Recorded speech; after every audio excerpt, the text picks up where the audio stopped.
Hello, everyone. Welcome to the Film for Fans podcast, the podcast from movie fans for movie fans. I'm your host, Ryan Dunlevy. That is my co-host, Rob Dunham. I'm here. He is. He's here in person. Yeah.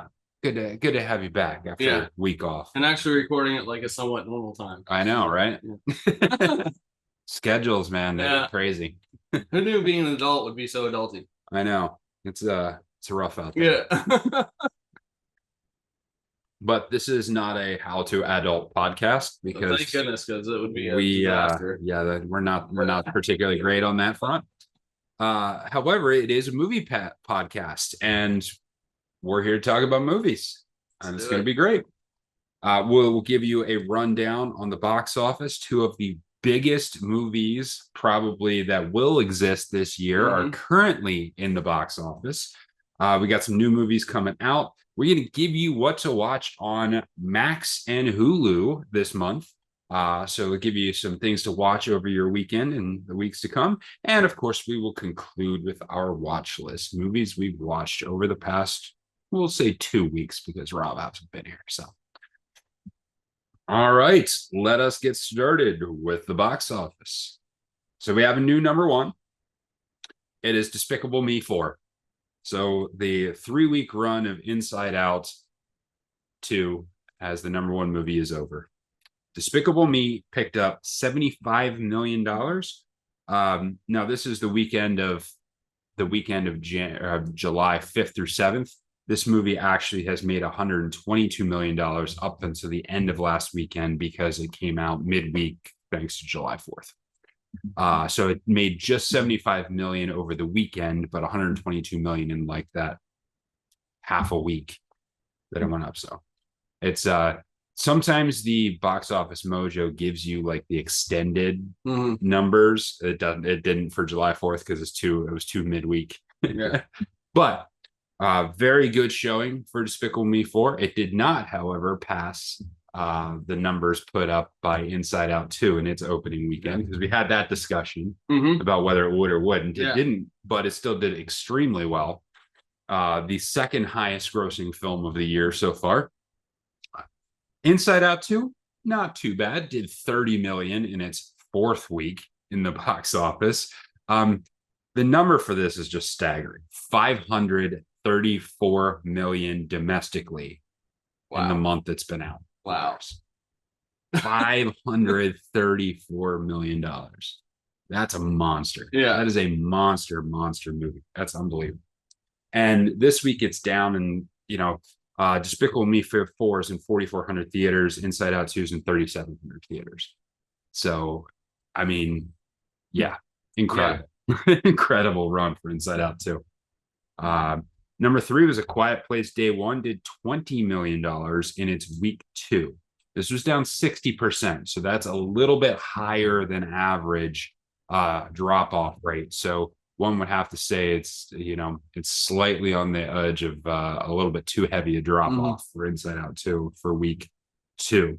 The second new entrant in the top 5 is Maxine, did $6.7 million. And rounding out the top 5, we have Bad Boys Ride or Die in its 5th week in the box office, did $6.6 million. This movie has made $177 million. So far, the 3 biggest movies of the year are all in theaters at this moment. Thoughts on the box office? Well, the first thought, and we're going to talk about this shortly, is that Horizon is not one of the 5 names listed in the box office. It's not. Even at $6.7 million. Yeah. So that doesn't seem great. Nope. Nope. I'm not. I guess I'm a little surprised by Quiet Place 2's significant drop off, because I thought it was quite good and would have a little more word of mouth than it seems to be having. But I mean, a lot of people are obviously leaning into the animated stuff right now, because those are the 2 hottest movies out there. So if you've got a family and you're only going to one movie, you're probably going to one of those 2 and not something else. For sure. Yeah, it's this is going to be the summer of animation domination. Yeah, 100%. And I can't speak for Despicable Me because I haven't seen it yet, but I would say regardless of who you are, Inside Out 2 is worth going to watch. You don't have to have a kid or, generally just, I think you even have to love animated movies in general. I think it's just a good movie. So if you want to see it, there's a reason why it's made what it's made. Yeah. And I think like Pixar in its heyday was destination for everybody. Like regardless of whether you had kids or were a kid or whatever, like Pixar, they were just such good movies that everyone could get something out of it. I hope this is a sign that they're headed back in that direction. Because clearly everyone went to see this movie. It's gonna be really, really hard for anything to top this at the box office this year. I mean, this is going to be your biggest release, Inside Out 2. But not a bad showing for Despicable Me 4. We'd be talking significantly more about how well Despicable Me 4 is doing if it hadn't just been for the incredible run that Inside Out 2 is. Absolutely nothing to be ashamed about for Despicable Me 4. Very, very good show. Yeah, and I mean, it made more than the Inside Out 2 was projected to make. Yeah. Its opening weekend. So I thought based on the numbers we saw with that, I said back then that if Inside Out was projected to make 80 to 90, that Despicable Me would make over 100 was my original projection. So, I mean, I was kind of right. It did make over 100. Yeah. I was curious as to how much drop off you'd see from Inside Out 2 because it's been out for a number of weeks. You got a new animated movie coming out. Like how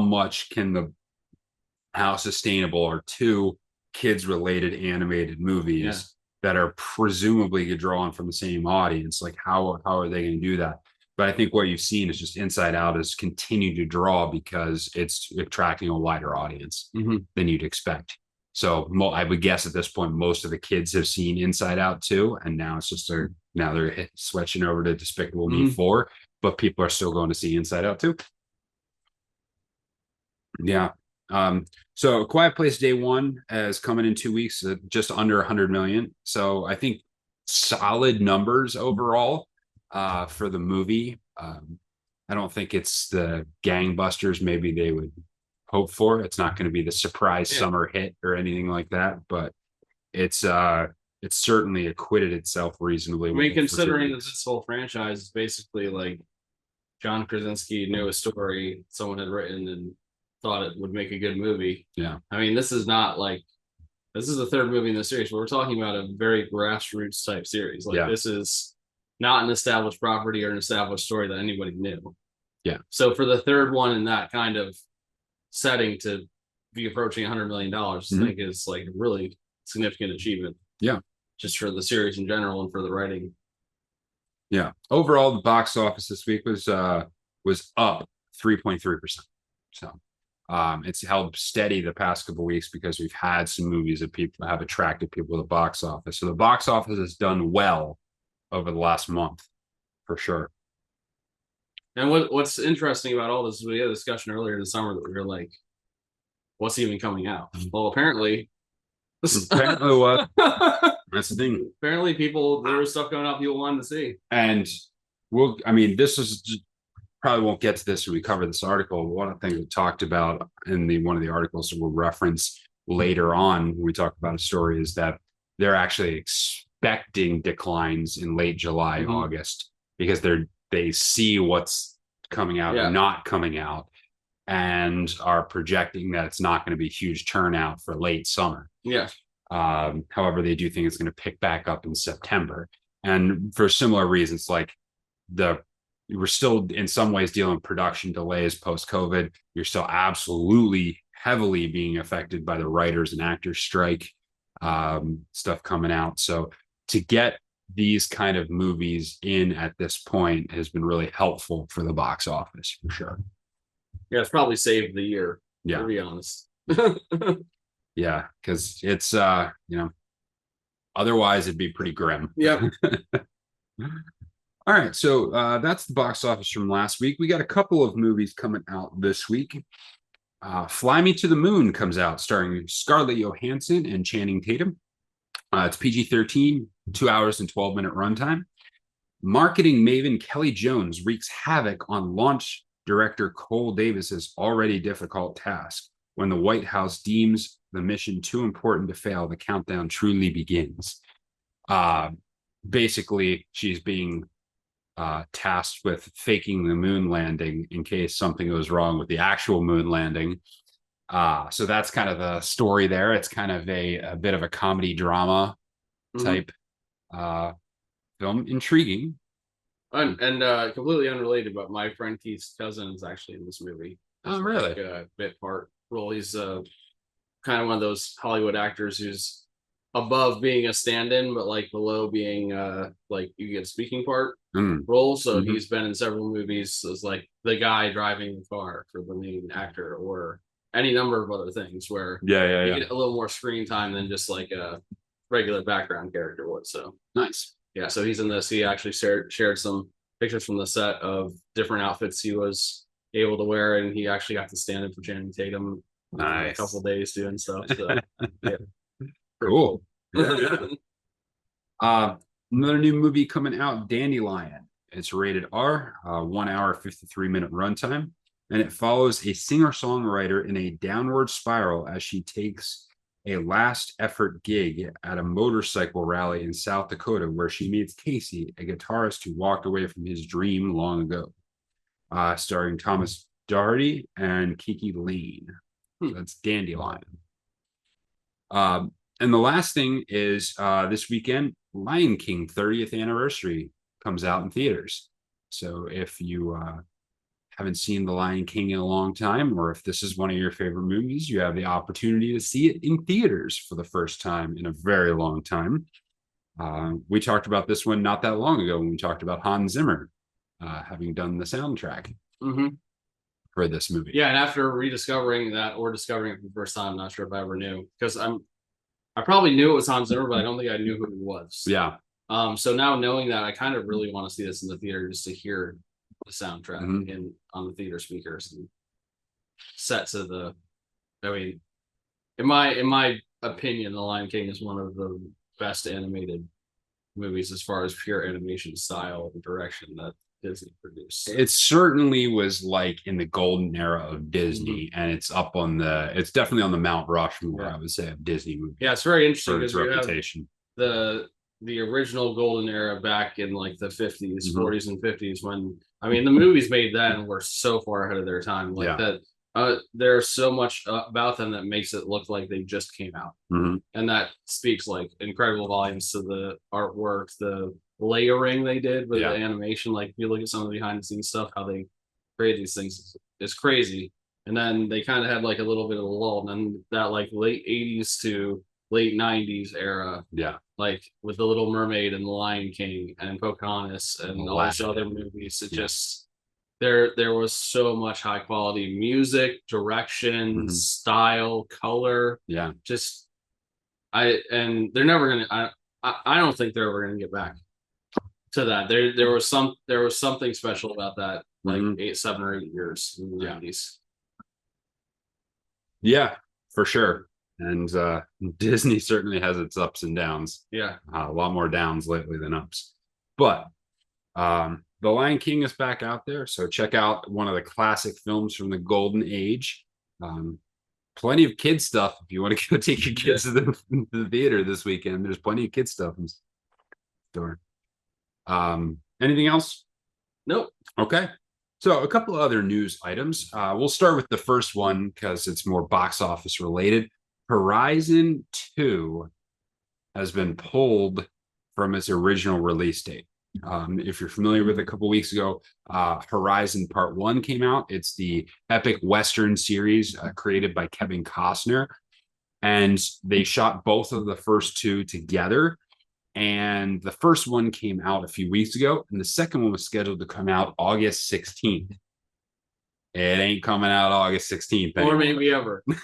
I think they'll release it eventually. But the reality is Horizon Part 1 did not do very well at the box office. I think it did 11 million in its first week, and it did less than, I didn't look up specifically in week 2, it did less than 6.5 at least in week 2. Had about $100 million budget And it's a little bit of Kevin Costner financed a good chunk of this himself between the movies and the marketing. It was originally reported maybe 20 million. He said maybe 38 million. It might even be as high as 50 million of his personal assets that he put into this film. But it did not do particularly well in the box office. And so they pulled it. They pulled the second one. Now they're trying to spin this as positively as possible. Everyone's saying they're still very happy with the production. Costner himself is saying things like, you can't put pressure on the movie in its first week and just be so reliant on like opening debut in the box office. Otherwise, you'll always be disappointed. The rationale they're giving behind pulling this is to say that they're trying to give it an extended run, and they're going to try to give people more time to find and appreciate the movie before they release part two. Including pushing it out to digital Yes. for people to rent at $25 for a rental. And I think it was like $25 to buy, $20 for rental, something like that. Yeah, which will actually hit later this week. Which I guess I see some validity to that in that it's probably a lot easier to convince someone to spend that money to watch it in their own house when it's 3 hours long, as opposed to spending over that if it's just you and one other person to go see it in the theater. Because maybe you just can't justify. I mean, when I saw it in the theater, counting the trailers and the movie itself and the credits and everything, they're 4 hours. Yeah. That's a long amount of time to be in the theater for one movie. I do think runtime is a huge issue in some of these cases. I really do. I think it's an issue when you start stacking up that amount of time, especially like, I don't know how your Regal is in New York, but the Regal in Lancaster tends to start shows 20 minutes after its scheduled runtime. And then you have the 20 minutes of previews, and then you have a 3-hour movie. So it just becomes super hard to justify doing it and spending that time doing it. Especially like for me, like I'm intrigued by the movie, but I'm not a big Western guy. So it's a little bit of a stretch for me. I think it's probably pretty good, but it's a bit of a stretch for me to be like, I'm definitely going to go take the time and go to theaters to watch it. Yeah, I'll share some more specific thoughts about this when we get to the watch list, because I did see it. So, I mean, in fairness, I think there's some validity to the idea that if you space it out a little bit more, there is a more likelihood that people will watch it, especially if they have access to it in their homes at some point. It has not announced a streaming date yet. I would guess that they will definitely have it out on streaming before they think about putting the other one in. And where's this going to be released on streaming? I think I saw it in the article. The only thing, let me try and find it. The only thing I remember, because I believe it's attached to the studio. That's a Max release date has not yet. So it'll be on Max. Yeah. So it will be on Max. We just don't know when yet. One of the things that we've had an issue with and continue to have an issue with is, where do I find a certain movie, especially if they're older movies, because they just kind of seem to bounce around all different ones. But the one positive I would say about the moving towards the streaming model has been, if it comes out from a major studio, we'll almost always, like it's a new movie, we'll almost always know where it's going to end up.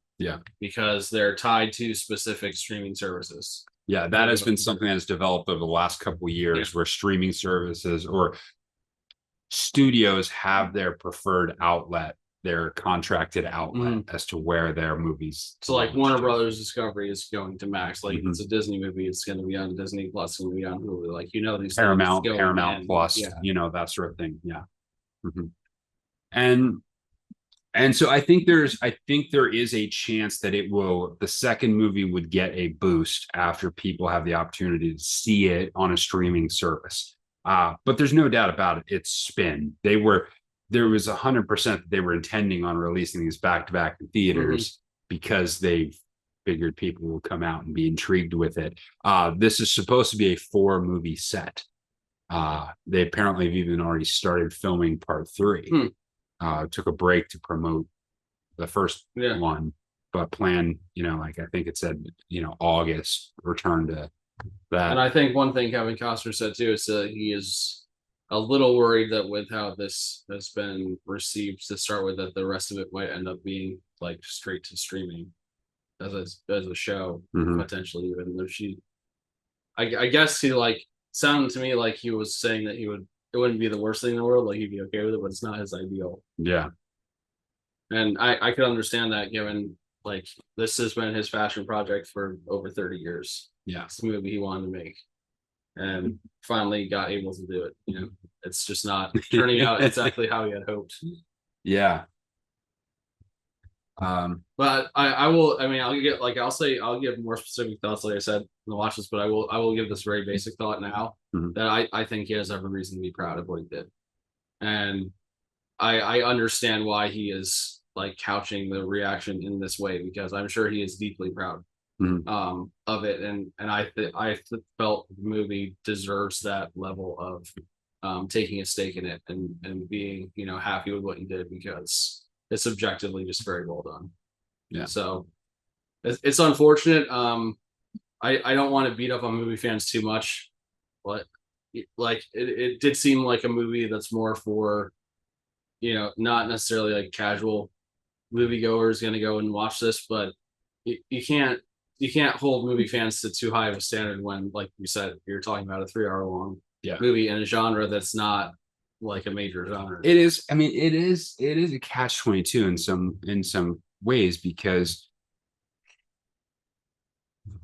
movie fans have rightly been frustrated with the quality of movies being produced by Hollywood over the last number of years, and you can see some of that in turnout. So there's hesitation amongst movie fans. At the same time, there's also long been a case where unique, original, intriguing movies tend to not do well at the theaters. And if you want better movies, you have to go support better movies as a movie fan. So I can see it from both sides on that front. All right, well, let's move on from that one. Another interesting story is Regals are getting upgrades. Regal Cinema announced that they have secured $250 million in funding specifically for theater upgrades. This is great news. Regal is the second largest theater chain in the country, and if you've been to a Regal lately, they're in need of some upgrades, and they've been in need of some upgrades for a while. Now, details are non-existent as to what those exact upgrades will look like. Most likely, for sure, seating upgrades. Their Regal seats have been in need of refurbishment, shall we say, in quite a while. I don't know if it's like this at yours, but the one I go to, they've gone so far as to mark off in their, when you're picking your seats, the broken seats, they have them marked off in the system, which seats are broken and which seats aren't. And rather than do that, why don't you just fix them? Yeah. But I guess my main one concern, or what I'm wondering, obviously there's no detail, there's not going to be any detail, maybe ever, but certainly not now, is how top heavy this will be towards the bigger like theater, just going to be massive upgrades to New York, LA. I just looked up, so I was curious. There are 434 Regals in the United States. So $250 million split between 4 and 34 is a pretty significant amount of money if they're going to split it in an equitable way. But I would not be surprised if a lot of it is funneled towards the big city ones that need some work. And it depends on what they're doing, because you could do certain things, like some of your bigger theaters can get some more dine-in options, similar to they referenced the Alamo Smokehouse theaters. Draft House, Draft House, that's the right one. Or some of the other theaters along those lines that will give you some more actual dine-in options. They could probably do a few of those, but it would make such a huge difference just to get decor and seat upgrades in your average local Regal. Would do a huge amount for the experience. And I think this is one of the things when we did a podcast a while ago about what can theaters do to draw people? This was one of my biggest things. Take care of your cinemas. Like if if you have to show up at the cinema, you're going to be dealing with like a cracked leather seat that might have a recliner that may or may not be working. Like the desire to get out of your house to go to that environment is not going to be super high. Mm-hmm. And so just take care of your theaters.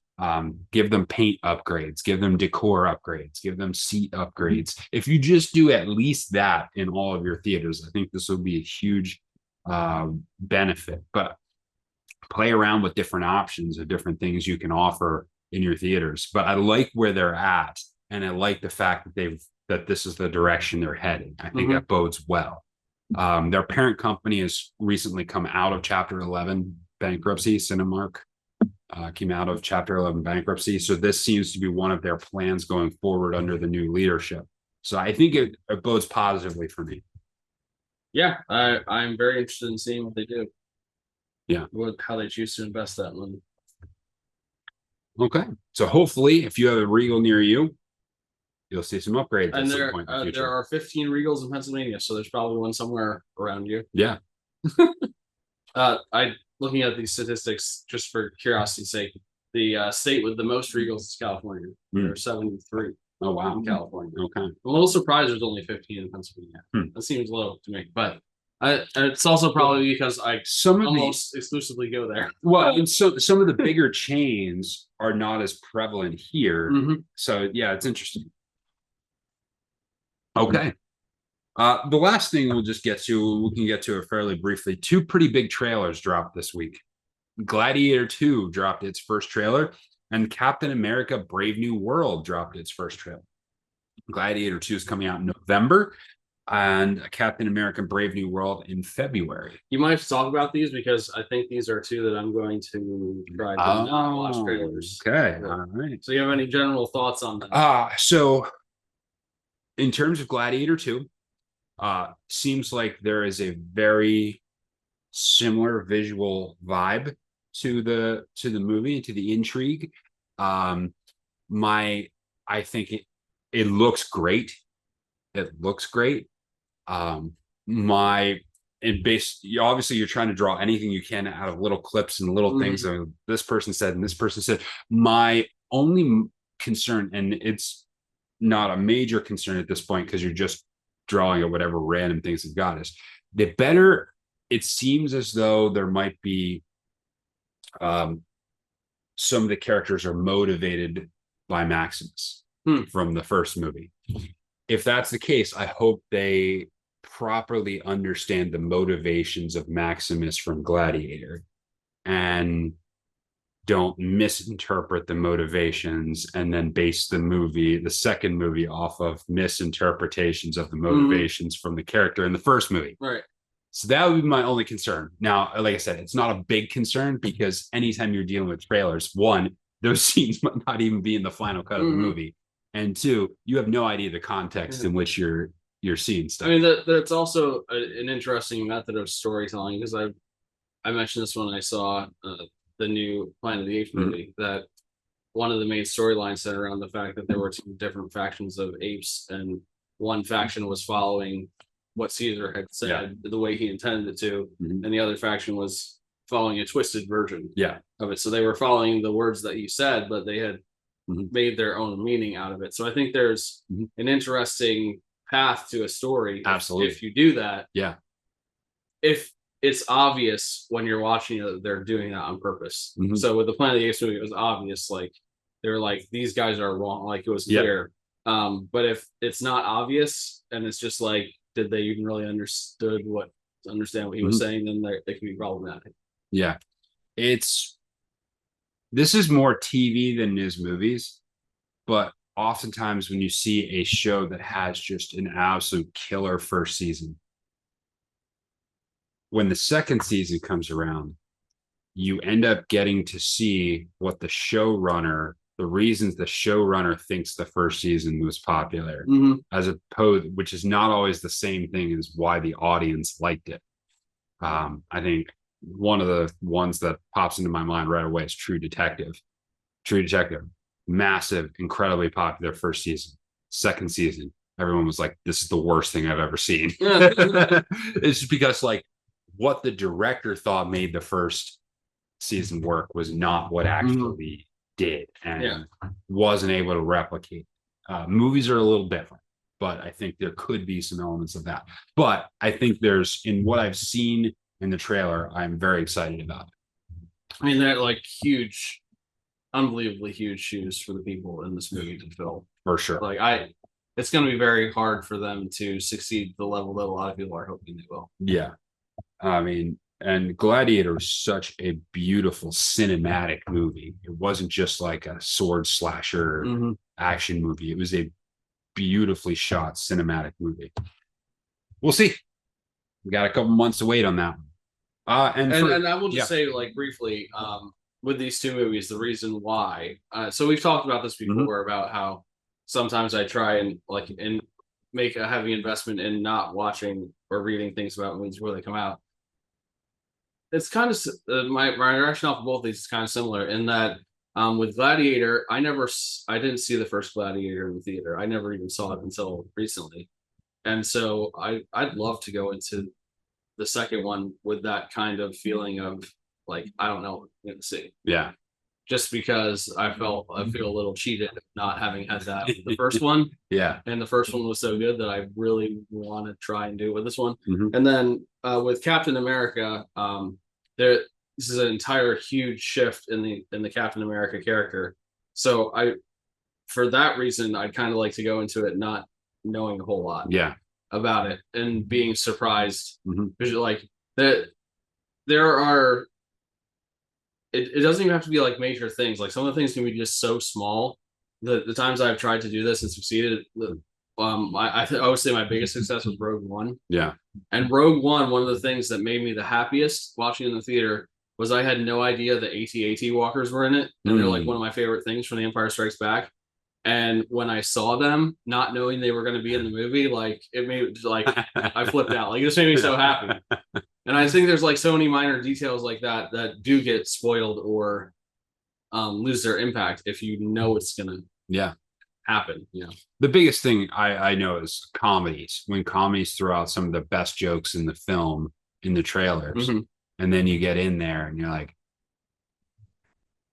"Hey, yeah, I know what he's going to say next." It's such a good moment. Of course, we don't make comedies anymore, so that's not really an issue anymore. Wait, no, it's not.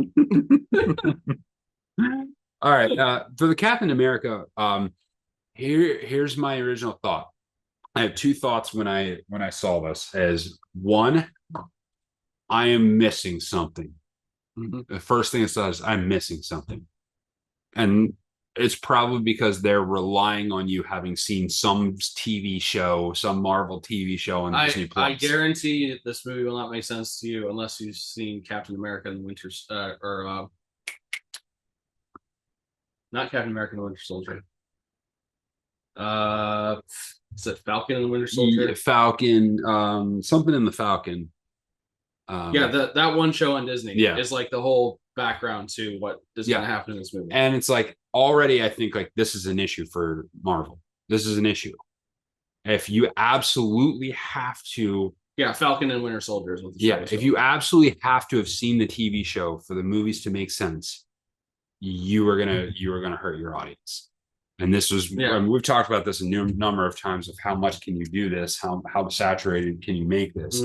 But as someone who hasn't typically had Disney Plus, has not seen some of the shows or all of the shows, the first thought when I saw the trailers, I'm missing stuff.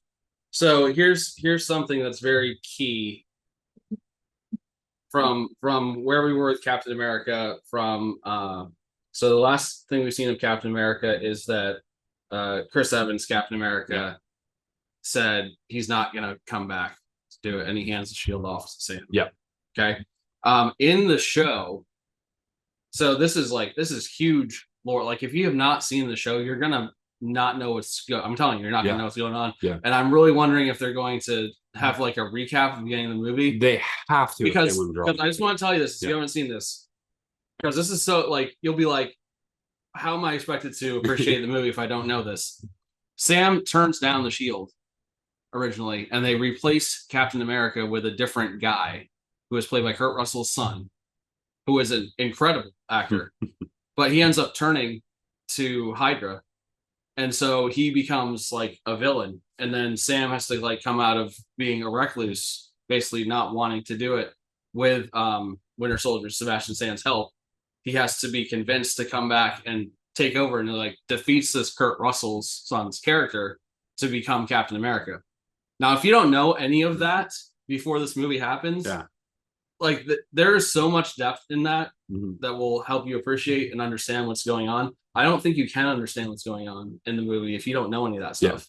Yeah. And if there are a lot of people who try to go watch the movie, they don't know that stuff, they're going to be completely lost. Yeah. And you're completely right about even it just being a trailer and being lost, because that is really important stuff. Like you can't just and yada yada yada, you know. You can't align the storyline here. And I think because it's how massive is it that he's like, no, I'm not going to do it. Like he's given the mantle, he's like, no. And I think that's like Marvel has to deal with that. They have to deal with the fact that your movie audience is not the same thing as your TV audience, and not everybody is going to invest in that same level. So that's just for the second thing was I got serious White House Down vibes from watching the trailer, which is not necessarily a bad thing. It was just like I was getting serious White House Down vibes. Don't you mean Olympus Has Fallen? Oh, is that what it is? Those are two of those paired movies that are the same movie that came out at the same time with different names. Right. Yeah.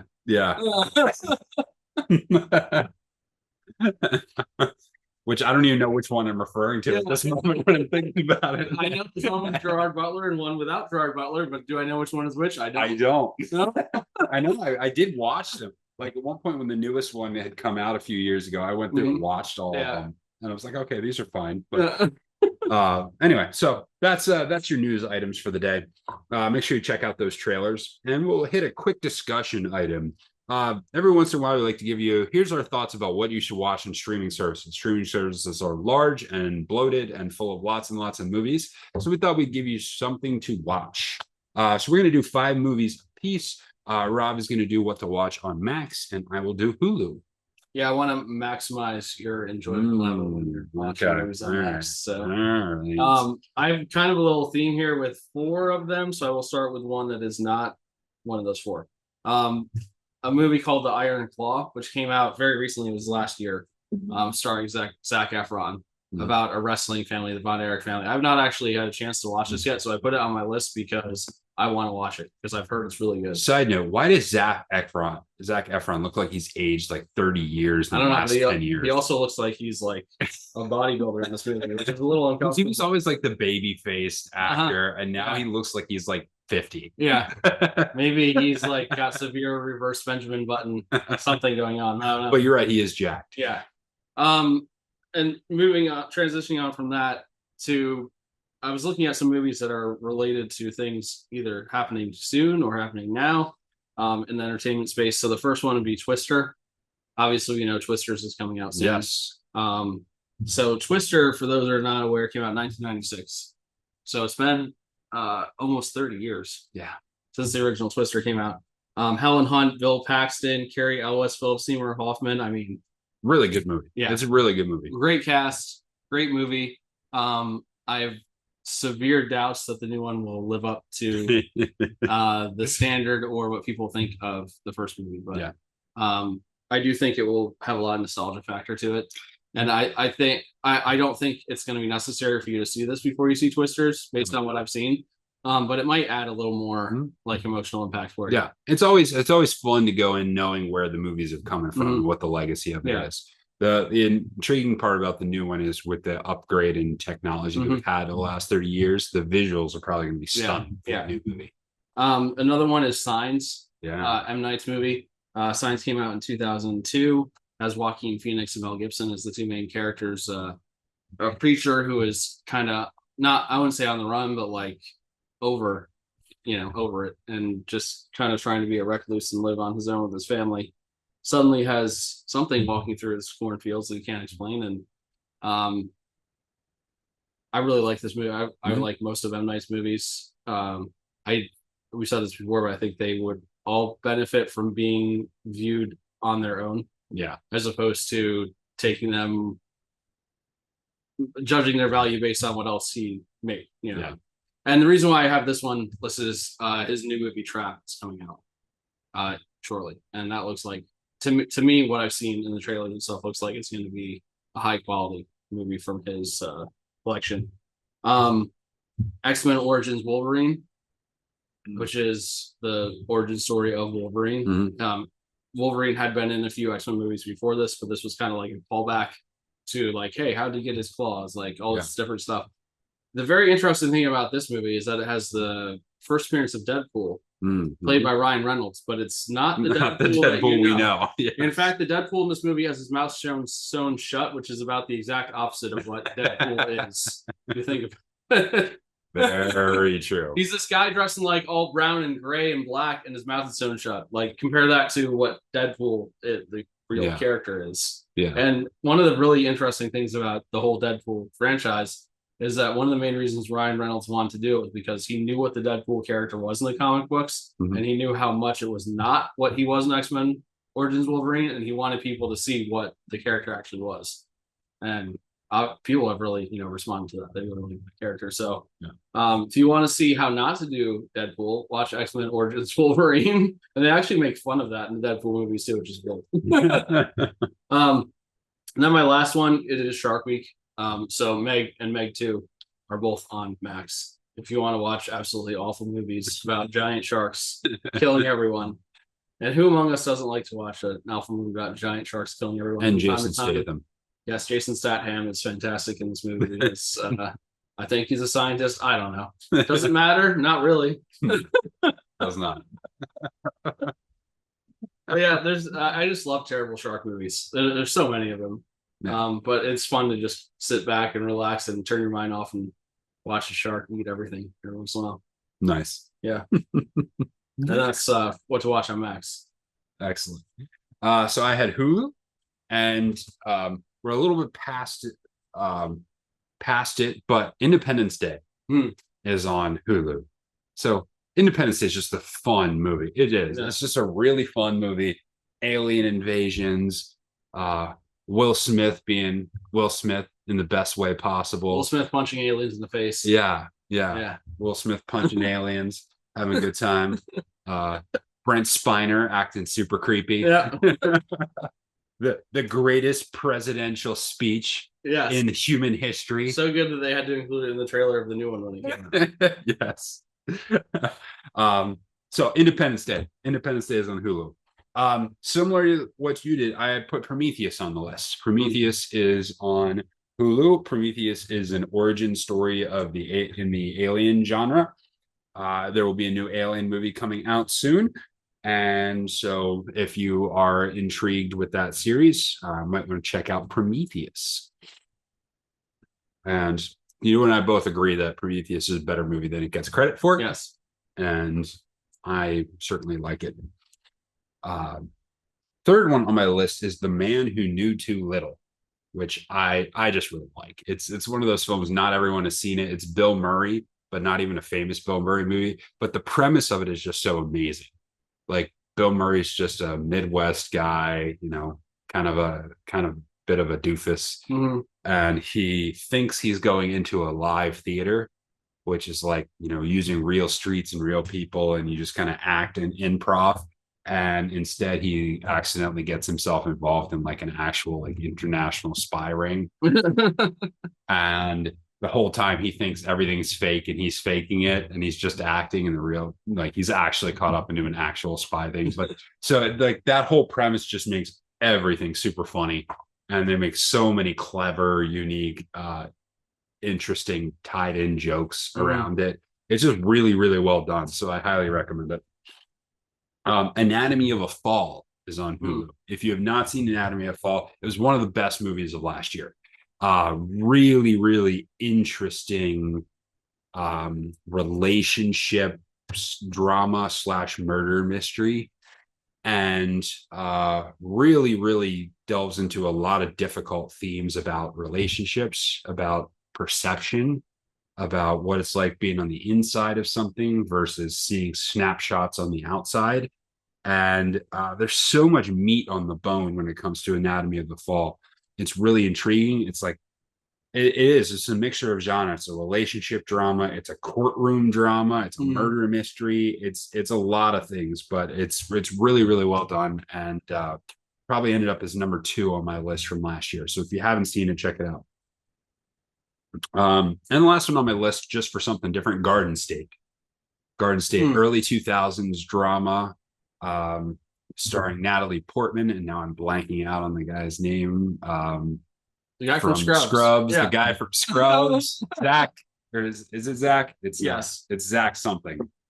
Efron is not the right one. No. Not remotely. But it's so funny because he stars in comedies on TV, and then his movies are like heavy dramas. It's really interesting. Zach Braff. Yes. Yeah. Zach Braff.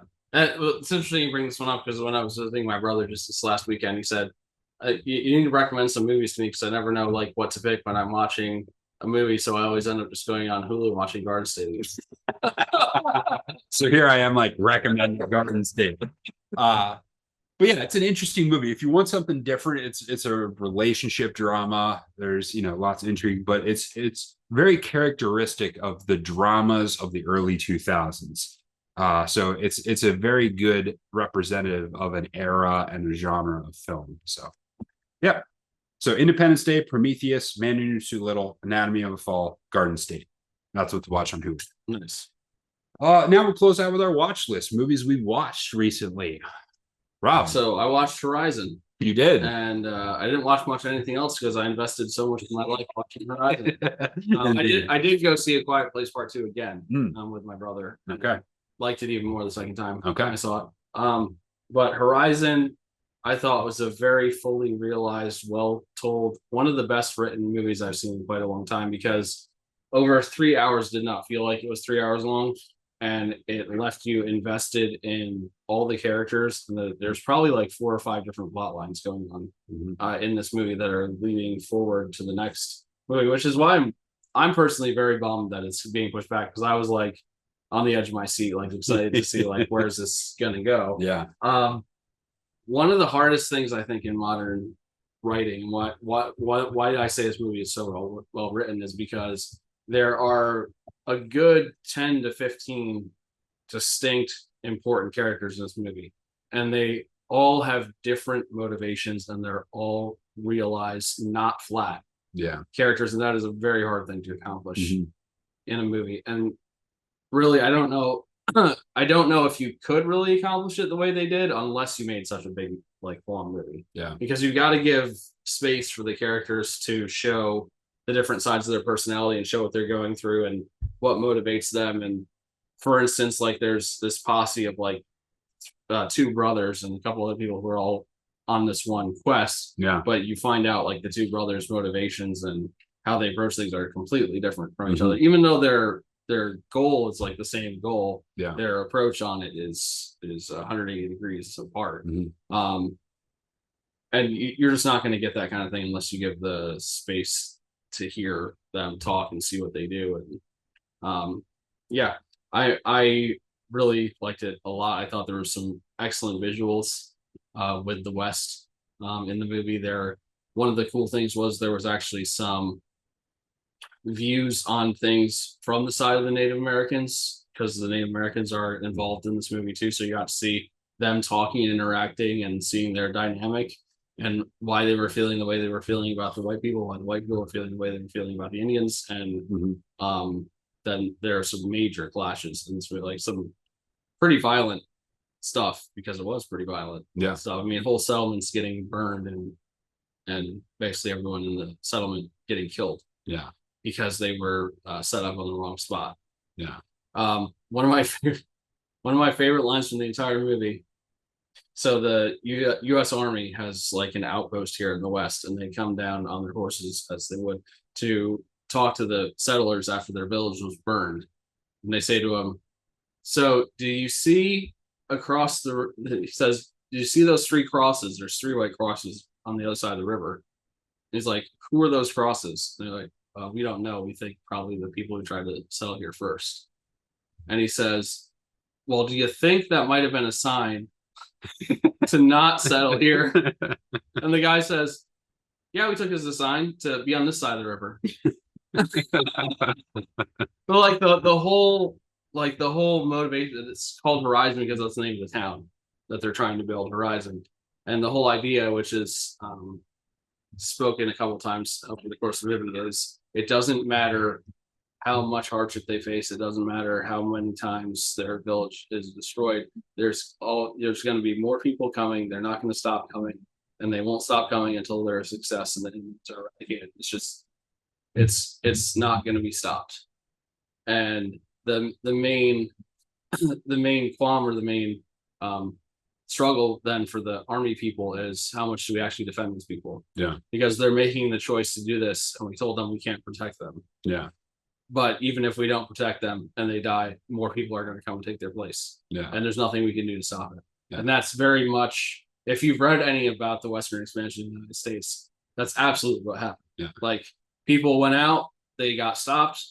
More people came out, they got stopped. And I think a lot of it was the reports that kept coming back to the Eastern states were this is land of opportunity. Like, you come out here, it's going to be successful. You're going to do well. They didn't really get like all the reports of everyone's dying. Like, and even if they did get those reports, they took that as a sign to say, well, we'll just go and try harder. Yeah. And our country wouldn't be what our country is if not for those people. And it certainly doesn't excuse like some of this horrific stuff that happened, but a lot of horrific stuff happened to them too. Yeah.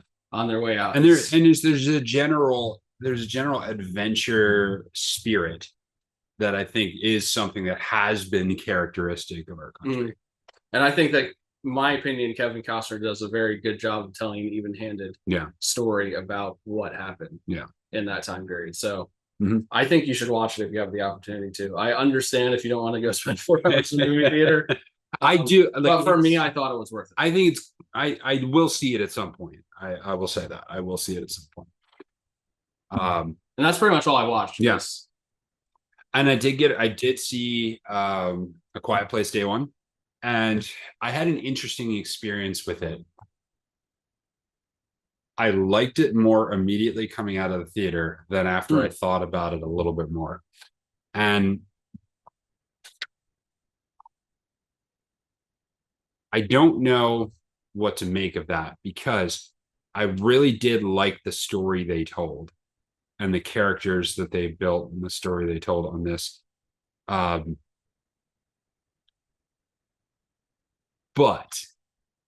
there was a lot of good things to it, but like when you market something as day one, you feel like you're going to get more of here's what happened, and you really don't. You get the experience of a somewhat narrow experience of a couple of people in one of the places on day one. So, you get caught up in the story when you're doing it. So that I think was just a little bit of a negative for me. And there really isn't a ton of character development within the story. There's some, but it's just there were some elements that the more I thought about it, I'm like, I didn't like that.